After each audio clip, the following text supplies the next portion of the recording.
Part 1. You will hear a conversation between two students. One of them is explaining to the other how to use the university library. First, you will have 20 seconds to look at questions 1 to 4.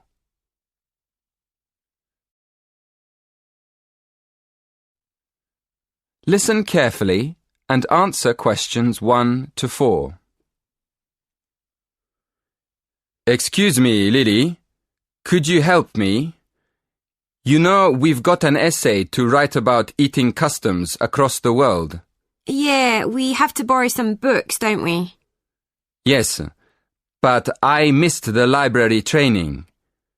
Do you think you could show me how to find the books and how to take them out? Sure, no problem. Shall I tell you about the different parts of the library first? Oh, yes. Thank you very much. Okay then, let's look at the plan of the library. Here, you can see the main door on the north side that leads into the lobby. In the middle of the building, there's a big open PC zone. The lift and stairs are on the left as you go in, and on the other side of the building, there's the library cafe. That part of the library is pretty sociable. It's a good place to study with friends. I really prefer to study alone. Is there anywhere in the library I can go? Oh, if you like studying in a quiet place, it's better to go upstairs to the silent zone. As you come out of the lift or up the stairs, you'll see a section on your right facing north which is closed off. That's the silent zone. On the other side, facing south, are the bookshelves with all the cookbooks and... Before you hear the next part of the conversation, you will have to look at questions 5 to 10.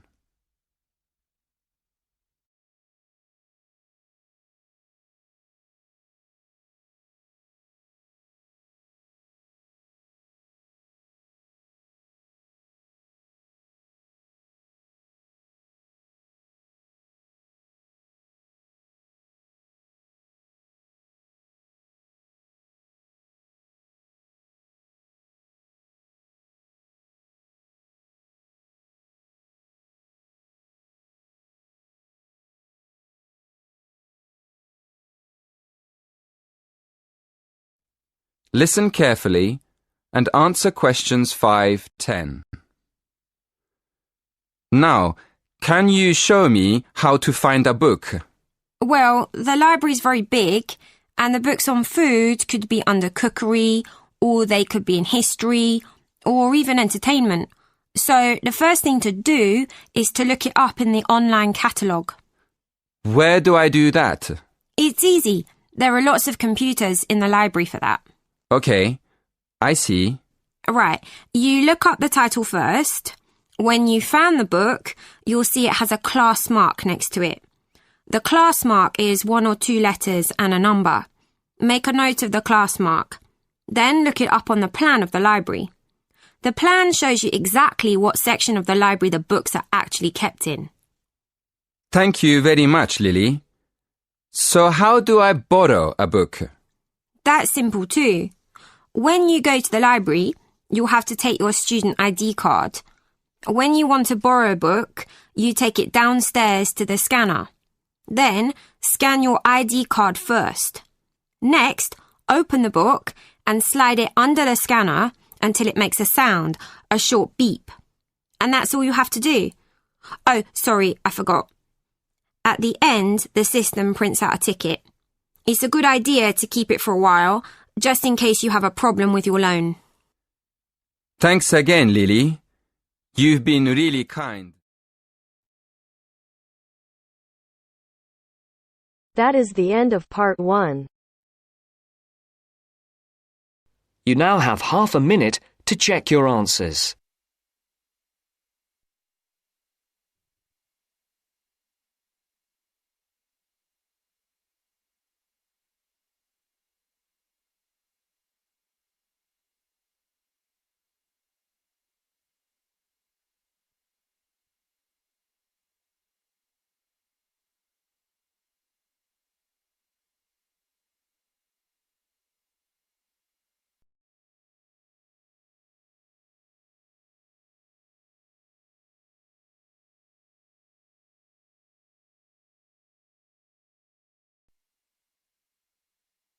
Now turns to part 2.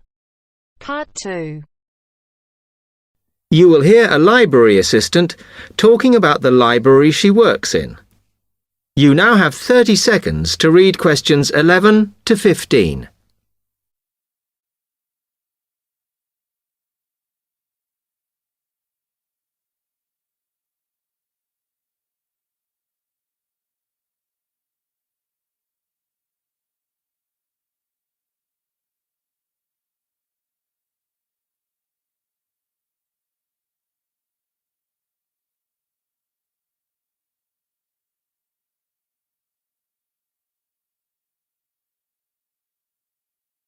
Hi, can I help you? Yes. I wanted to join the library. Okay. First of all, let me show you round the library and explain a few things for you. Okay, now we're here at the main entrance. You can see the reception, which is where you bring back and take out books. And also, we can order books and answer your questions there. Next to the reception, where you can see those old desks, is where we keep the magazines, because you can sit down and read there.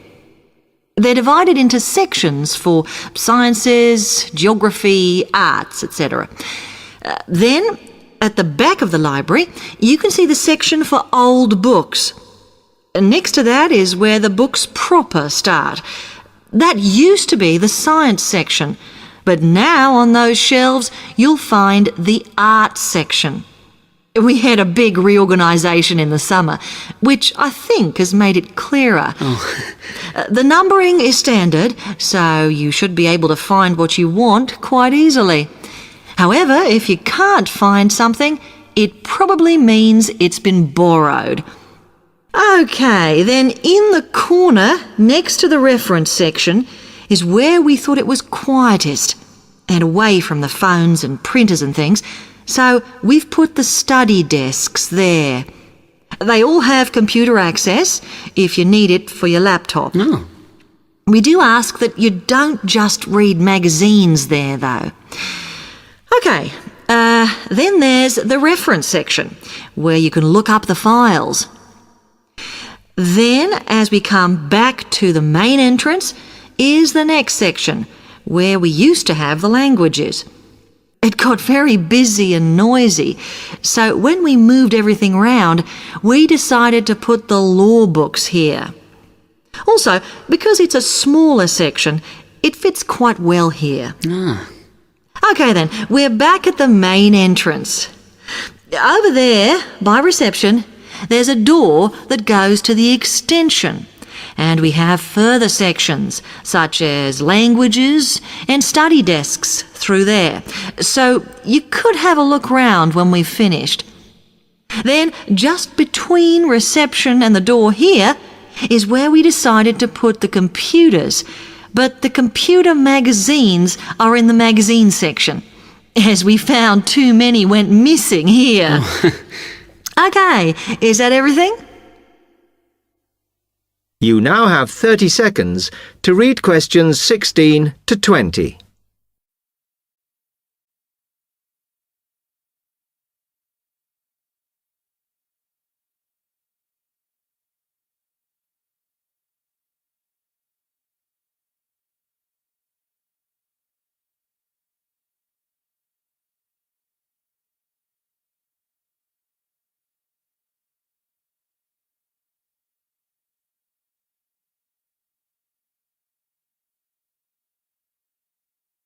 That's great, thanks.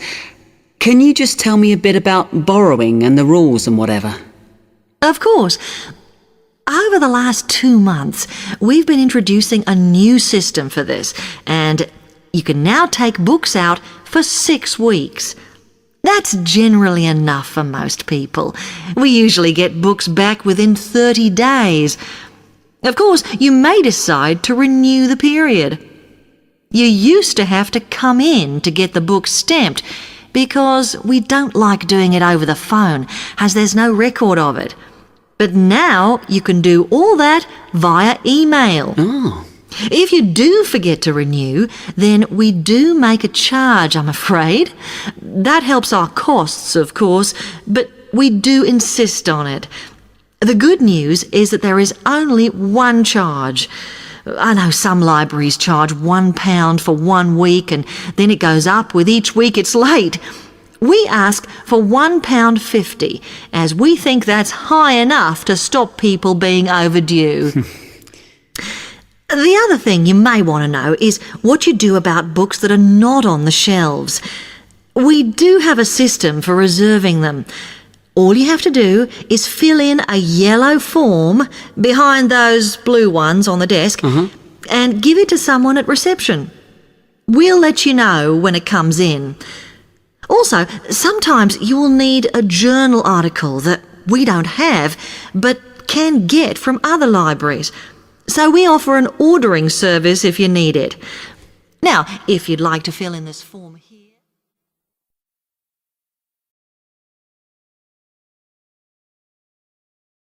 That is the end of part 2. You now have half a minute to check your answers.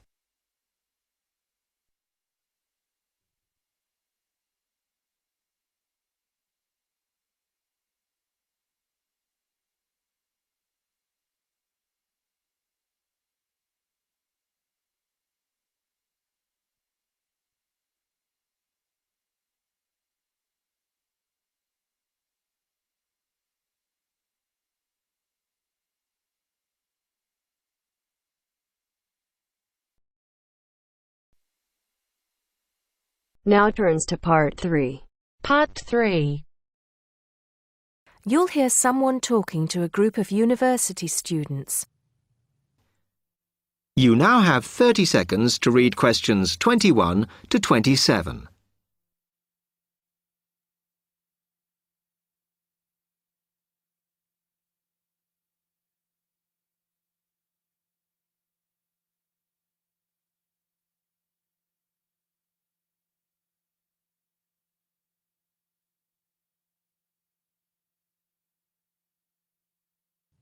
Good morning, everybody, and welcome to Upton University. I hope you are settling in and beginning to find your way around. I know how confusing it can be when you start life at university, and that's why we have Freshers Week to help you find your feet. Before I go any further, I should perhaps introduce myself. My name is Sally Jackson, and I am the Secretary of the Students' Union, which has organized this week of events for you. You will usually find me in the office on the first floor of this building when I'm not attending lectures. Anyway, down to business. Of course, there are a few things that you are obliged to get done during your first week here.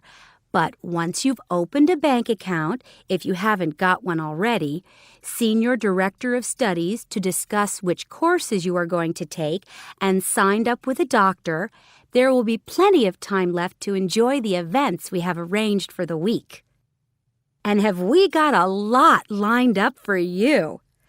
Throughout the week from Monday to Friday, every morning starting at 10 a.m., there will be orientation and welfare events. These will include tours of the campus, which, as you have probably noticed, is the size of a small town with 9,000 residential students, as well as sessions on developing study skills. We also have tours of Upton itself arranged for you, with a bus leaving from outside this building every afternoon at 5 o'clock. There are a number of interesting things to do and see in and around Upton, so you can expect visits to the castle and museum as well as the popular Ghost Walk. You'll need to sign up for this one, as numbers are limited. Just put your name on the list on the notice board in the entrance lobby.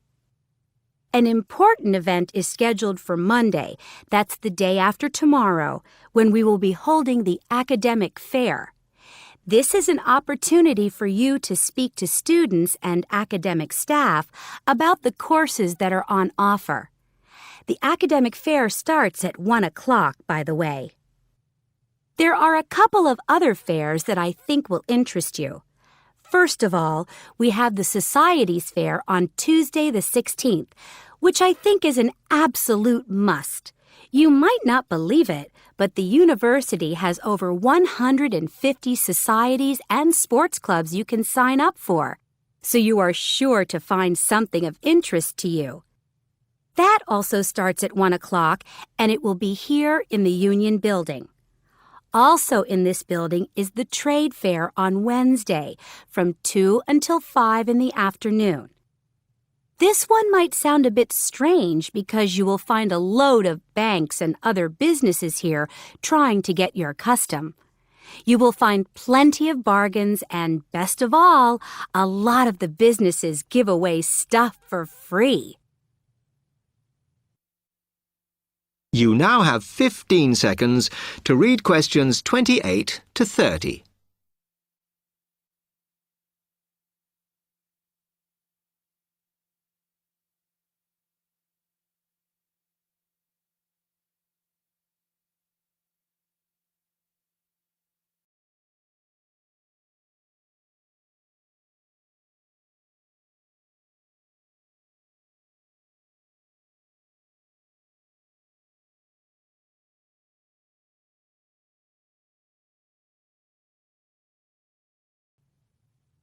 We've also got a great entertainment program lined up for you, starting tonight with our welcoming party. We have a top band lined up for your entertainment, but I'm not allowed to say who they are. All I can say is that I am sure you will not be disappointed. So come along to Blackmore Hall at 9 o'clock this evening to get your university experience off to a flying start. Just one point. I'm afraid this event is limited to freshers only. Because of space restrictions, you can't bring a friend tonight. Sorry about that. There's more fun and games on Monday in the Cotswold Theater here on campus. We have booked two of the cleverest comedians in the country, Paul Frazier and Jenny Brown, for a 3-hour show. Paul has assured us that he and Jenny have packed the show with new material, and as they always get rave reviews for their shows, I think we can look forward to an evening of great entertainment. That's in the Cotswold Theater on Monday evening at 7:30. Moving along a bit, on Thursday there is an important date for your diaries. This is the official Freshers opening ceremony when the dean welcomes you to Upton University. So remember, Thursday the 18th from 2:30 to 3:30 in Blackmore Hall. You certainly should go to this one, and by the way, light refreshments will be available. At the end of the week, on Saturday, you have the chance to dress up in your smartest evening wear for the official Freshers' Ball. Actually, although it's called a ball, it is quite a relaxed affair, so we are more than happy if you turn up wearing jeans and a t-shirt. The important thing is to relax and enjoy yourselves. Time and place are the same as for this evening's party. Blackmore Hall from 9 in the evening to 3 o'clock in the morning. Right.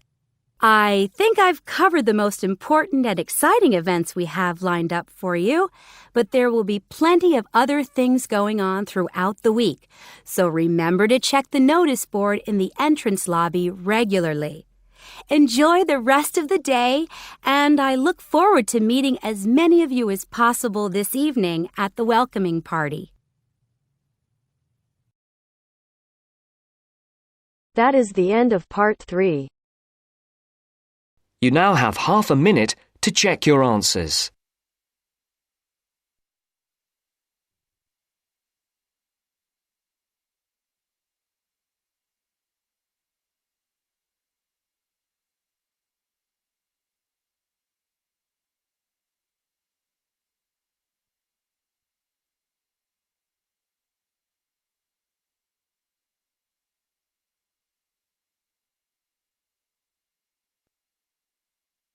Now turns to part 4.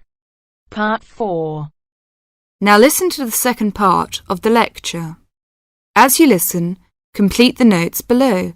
First, you have some time to look at questions 31 to 40.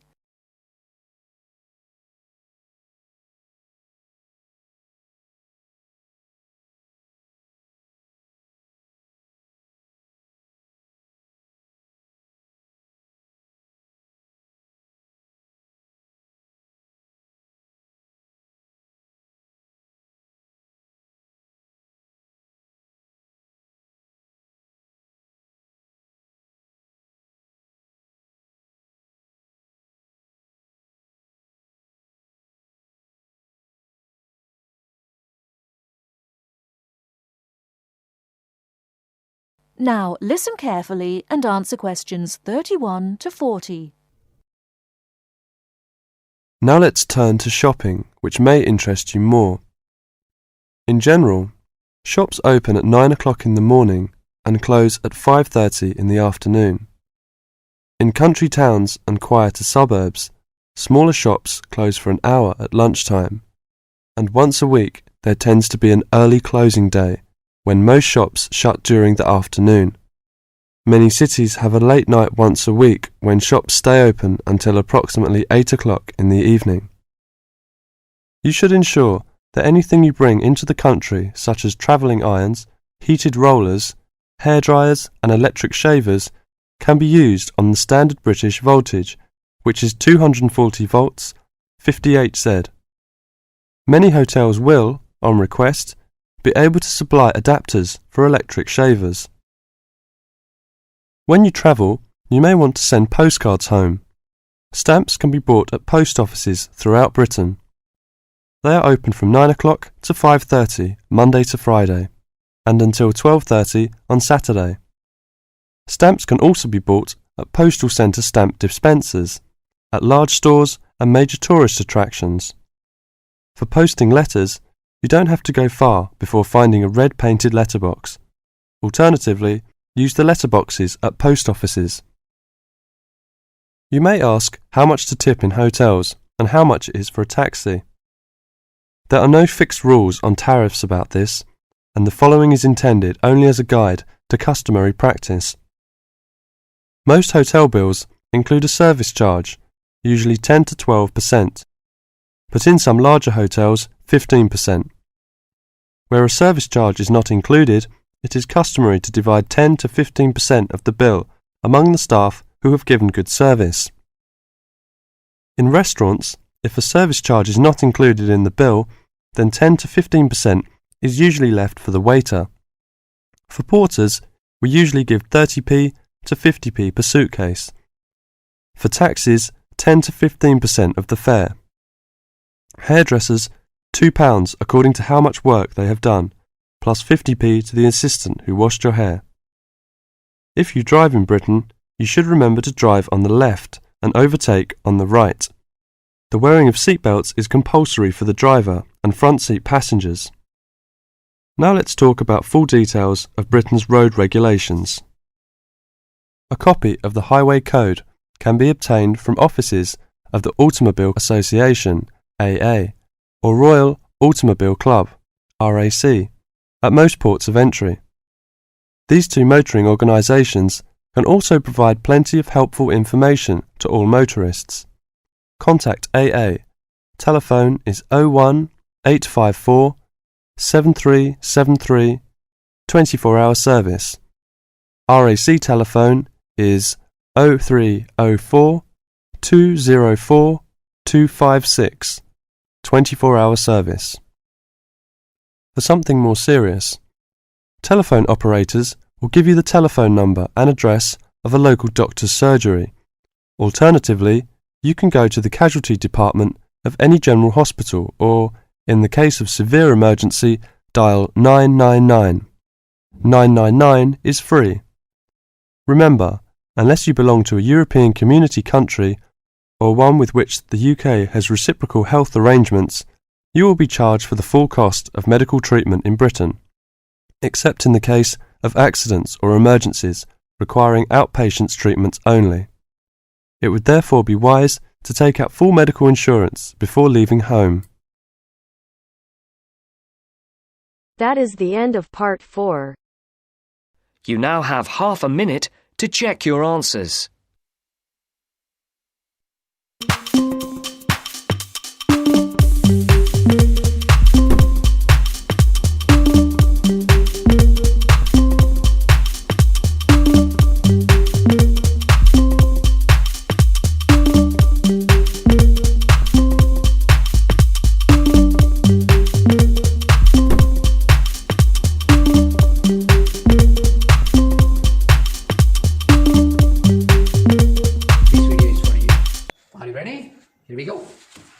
So here you can see the charts below show the percentage of secondary school student at school in the UK taking different subject in 1995 and this year. So here you can see this is 1995 percentage of student taking each subject 1995, and here is percentage of student taking each subject now. So I always advise my students to spend some time to understand your data, and it would be easy for you to write explanation later on while writing main body paragraph 1 and main body paragraph 2, and it would be easy for you to write overview, a meaningful overview as well. So you can see over here what was the most favorite subject, like history you can talk about over here and how it changed, like history 25.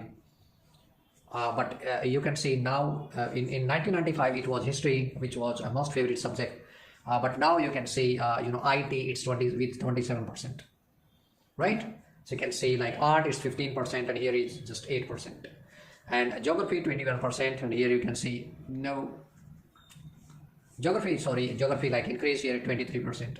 And if I talk about like RS drama, there is no data available over here, and for business 16%, and here you can see business 16%, mean no change.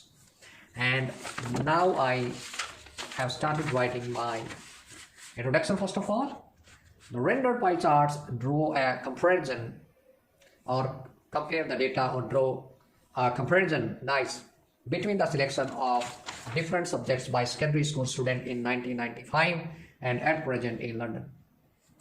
And that is how I have written overview. Overall, it is noticeable that in the mid-90s, history was favorite subject among most students, as I told you and showed you over here. In the data, you can see over here. You can just pause video and you can see it. So history was favorite subject among most students, whereas the IT subject was selected by the highest percentage of students. Nice. And now I have written main body paragraph. A glance over graph depicts that in the year 1995, the vast majority of students selected history subject, which changed to IT subject with a hefty 27% at present, as I showed in the image over there. You can see the image again, please. Geography was chosen by less than a quarter of proportion and remained at the second position. At present, history with 25% is considered a second most favorite subject among students. You can see over here, second most history, this is second. This is first ID, this one is first ID. This business 16% and here is 16%. So this is my last main body paragraph. Another remarkable feature being observed is that 15% students chose art subject in 1995, whereas it reduced by 7% in the current year. Interestingly, nice word in between you can use it. Interestingly or surprisingly, drama and RS subject were selected by students only in 1995. However, currently no data is provided regarding these subjects. So this is simple. See, you can see like how simple is it to write if you understand before you start writing. So hopefully this video would be extremely beneficial for you. This is the end of this video, but don't forget to subscribe our channel, like, comment, and please press the bell icon so that you can get notification of every new video.